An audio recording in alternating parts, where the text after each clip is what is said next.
Michael Bennett sat in his empty apartment, the silence pressing down on him like a physical weight. The space felt sterile, devoid of the warmth it had once held.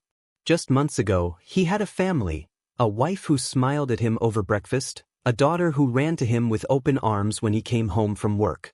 Now all of it was gone. Claire, his wife, had filed for divorce in December, taking their 7-year-old daughter, Sophie, with her. Michael's love for Claire hadn't faded, not even after everything that had happened. He knew he'd made mistakes. He wasn't delusional about that. The affair in January had been the catalyst, the moment everything unraveled. But was that enough to destroy a family? Could one mistake, however regrettable, outweigh 8 years of marriage and all the love they had shared? He tried to remind himself of the good times, but those memories were always interrupted by the image of Claire's face the night he confessed.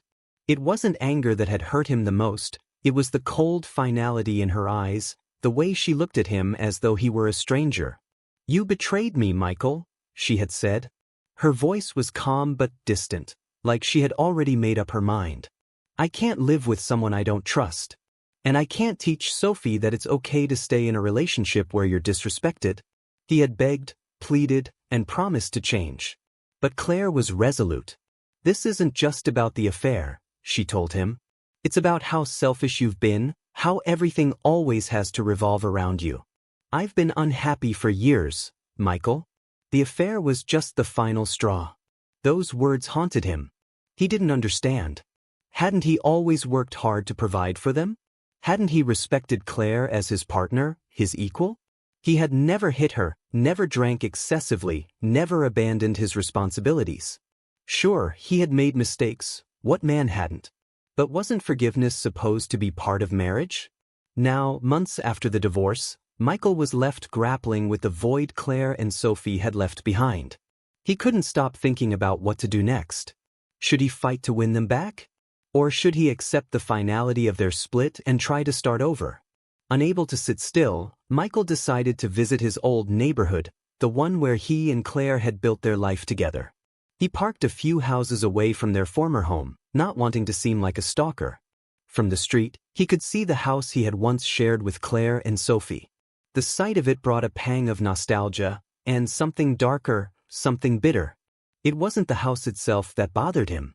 It was the sight of Claire in the yard, kneeling beside Sophie as they planted flowers in the small garden they used to tend together. Sophie's laughter carried across the lawn, light and carefree, while Claire smiled at her daughter with the warmth Michael had once known so intimately. Michael felt like an intruder, a ghost haunting the edges of a life that no longer belonged to him.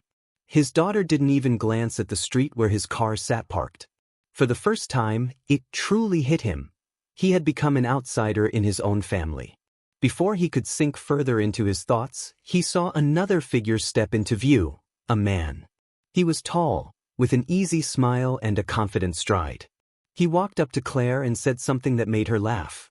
Michael's stomach churned as he watched the man place a hand on Claire's shoulder, a touch that seemed far too familiar. Michael clenched the steering wheel, his knuckles white. Was this why Claire had been so quick to move on? Had she already replaced him? He drove away, his mind racing. The image of Claire with another man filled him with a toxic mix of jealousy and despair. She had accused him of being selfish, but wasn't she the one moving on without a second thought? How could she be so willing to erase the life they had built together? That night, Michael couldn't sleep. He lay awake, replaying the scene in his mind. Claire, Sophie, the man in the yard. It felt like salt in a wound that had barely begun to heal. The next day, he called Claire. She answered on the third ring, her tone polite but distant. "Michael, what is it?" "I'm busy." "Busy with him?" The words came out sharper than he intended. Claire sighed. "What are you talking about?" "I saw you yesterday," Michael said. "In the yard. With Sophie. And that guy." "Who is he?" There was a pause, then a note of frustration entered Claire's voice. "His name is Mark. He's a friend, Michael. That's all." "Does Sophie call him Dad now too?" Michael spat. "Enough." Claire snapped, her patience clearly worn thin. "You don't get to do this. You don't get to act like the victim. You cheated on me, Michael. You destroyed our family. And now you want to play the martyr because I'm trying to move on? That's not fair.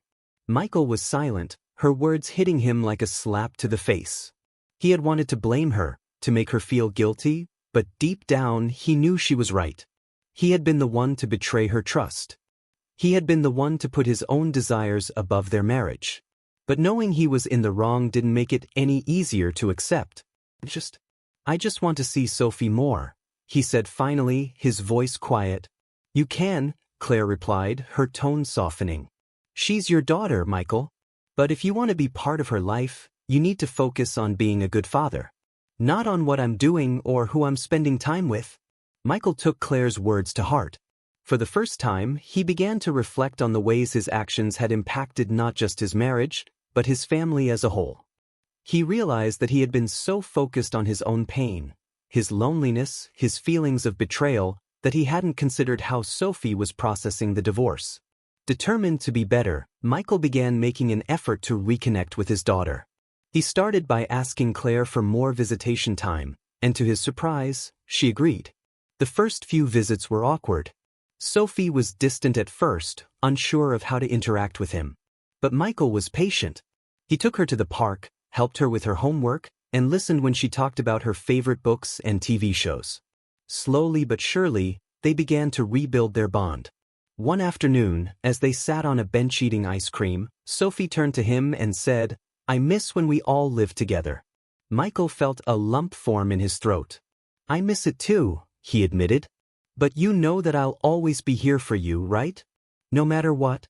Sophie nodded, her small hand reaching out to hold his. In that moment, Michael realized that while he couldn't undo the mistakes of the past, he could still be the father Sophie needed. As the months passed, Michael began to find a sense of stability in his new life. He threw himself into his work, took up running to clear his mind, and even started attending a support group for divorced fathers. It was there that he met Ethan, a man in his 40s who had been through a similar experience. "You can't change what happened," Ethan told him one night after the meeting. "But you can decide what happens next. Do you want to be the guy who wallows in regret, or do you want to be the guy who builds something new?" Michael thought about Ethan's words as he walked home. For so long, he had been stuck in the past, clinging to the life he had lost. But maybe it was time to let go. Maybe it was time to accept that while his marriage was over, his life wasn't.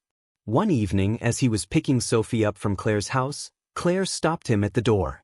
"You've been doing a good job with Sophie," she said. "She's happier. So am I." Michael felt a flicker of hope. "Does that mean we could?" "No," Claire interrupted gently. "We're not going to get back together. But I think we can still be a family. A different kind of family."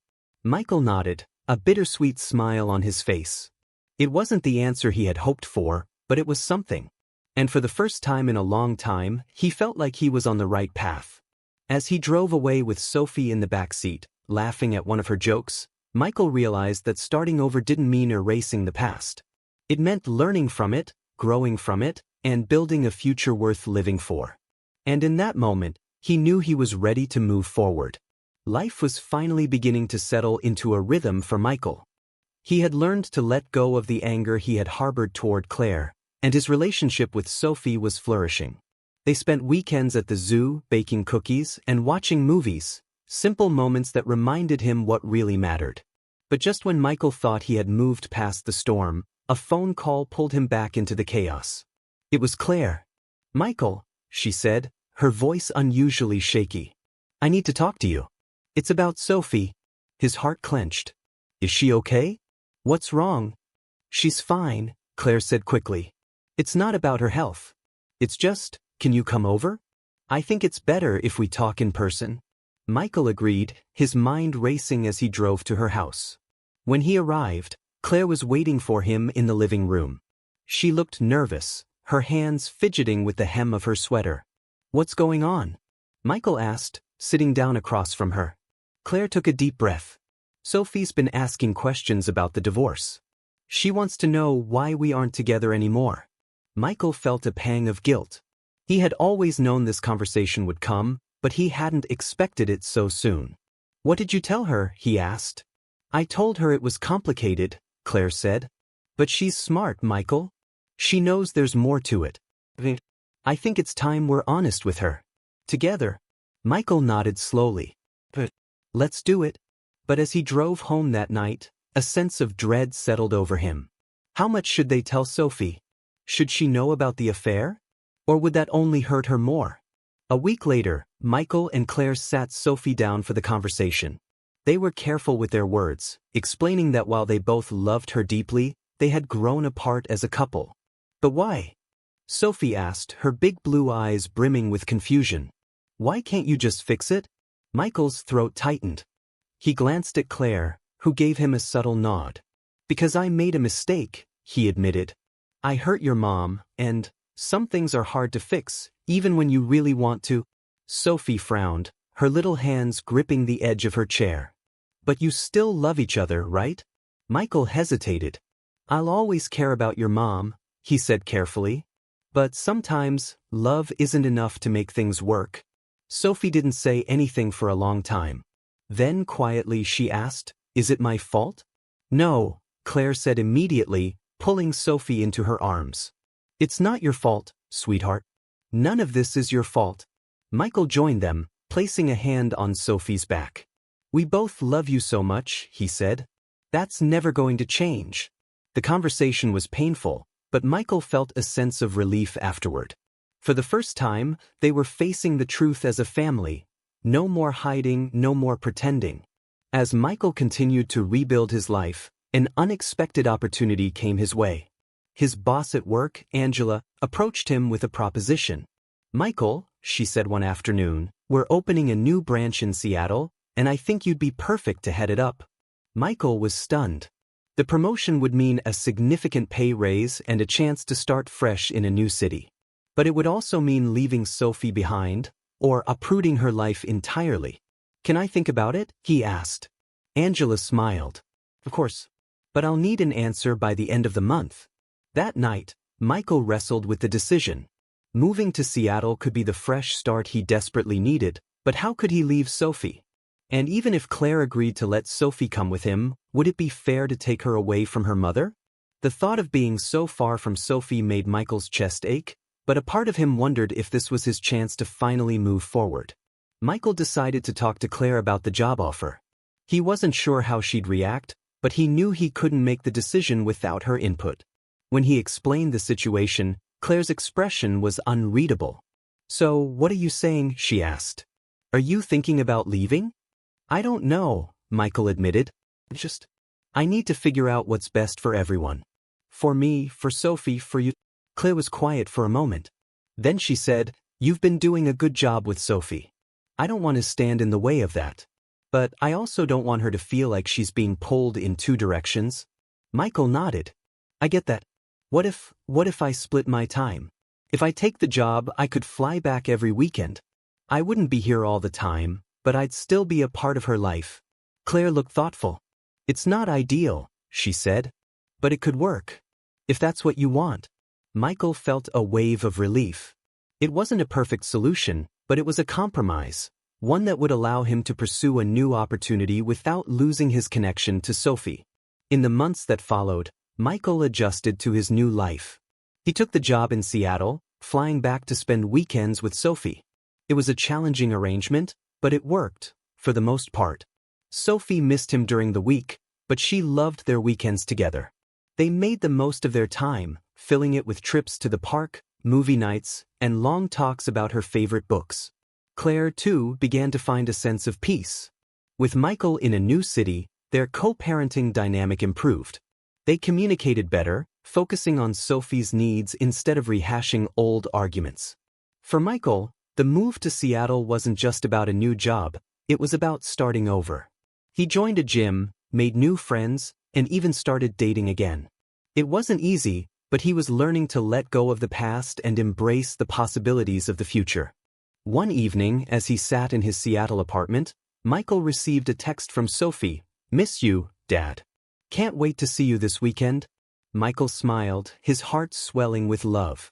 Life wasn't perfect, but it was moving forward, and that was enough. For the first time in years, Michael felt like he was on the right path. And though the road ahead was uncertain, he knew he had the strength to face whatever came next.